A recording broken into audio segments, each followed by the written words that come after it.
कि सवाल ये है कि 15 साल में ज्योतिरादित्य सिंधिया साहब कितना फील गुड महसूस कर रहे हैं, क्योंकि 15 साल पहले जो कांग्रेस, 15 महीने पहले जो कांग्रेस की कार्यशैली थी और आज जो भारतीय जनता पार्टी की कार्यशैली है, उसमें क्या चेंजेस देख रहे हैं आप? कुछ बुनियादी चीज। देखिए, प्राथमिक तौर से पहले तो मैं कहूंगा कि 15 महीने ने, अभी तो मुझे अब 3 साल हो चुके हैं। अच्छा अच्छा, हाँ जी। और दूसरी बात मैं कहूंगा कि मेरे लिए एक तरीके से भारतीय जनता पार्टी मेरे लिए अपना घर भी है।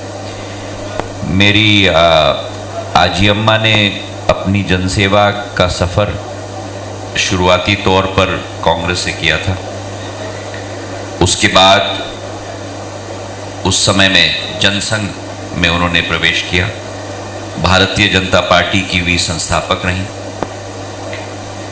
मेरे पूज्य पिताजी ने अपने जनसेवा का सफ़र जनसंघ से शुरू किया था। सन 1980 में वे कांग्रेस में गए और इसलिए मेरे लिए भारतीय जनता पार्टी कोई अलग पार्टी नहीं है। अगर देश के किसी और पार्टी की आप बात करते तो शायद एक अलग पार्टी में मैंने प्रवेश किया है, वो स्थिति होती। पर मेरे लिए तो भारतीय जनता पार्टी मेरे लिए अपना घर की तरह है जी। पहली बात।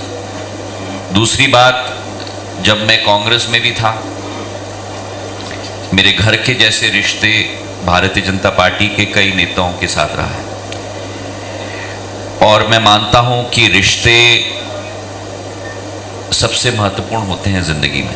सर, कार्यशैली कैसी लग रही है? मैं उस पर आ रहा हूं जी, पर पहले मैं अपनी भूमिका बैठाना चाहता हूं क्योंकि वो जरूरी है जी जी। भूमिका और बुनियाद के आधार पे ही कार्यशैली की बात की जाती है जी। जब मैं कार्यशैली की बात करूं सर्वेश जी, मेरा बैकग्राउंड परवेश जी, मेरा बैकग्राउंड प्राइवेट सेक्टर में रहा है। मैं बैंकर रहा था 6 साल, प्रोफेशनल रहा हूँ जनसेवा में आने के पहले। और जो एक प्रोफेशनलिज्म होता है प्राइवेट सेक्टर में, जब मैं बैंकर में था, मैं आश्चर्यचकित रह गया। पर उस प्रोफेशनलिज्म से भी ज़्यादा प्रोफेशनलिज्म प्रधानमंत्री जी के नेतृत्व में वर्तमान की सरकार में उसका अनुभव मुझे मिला है। जो एक कार्य पद्धति है, कार्यशैली केवल नहीं लेकिन कार्य पद्धति,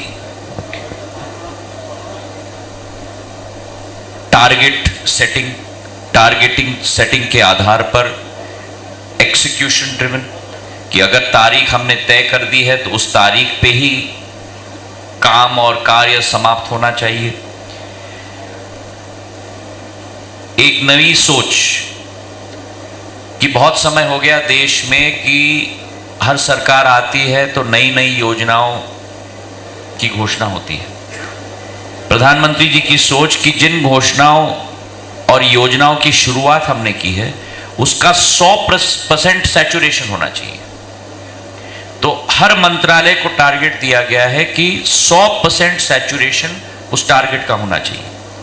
चाहे वो सड़कों की बात हो, चाहे वो गैस सिलेंडरों की बात हो, चाहे वो किसान सम्मान निधि की बात हो, और ऐसी योजनाएं जो जनमानस के जिंदगी के, रोज की जिंदगी के साथ जुड़ी हुई हैं, जो विकास और प्रगति के आधार पर केवल देश को नहीं बदलती, अधोसंरचना के आधार पर आपके और हमारे हाथ में वो औजार देती हैं जिससे आप और हम अपनी जिंदगी को बदल पाए।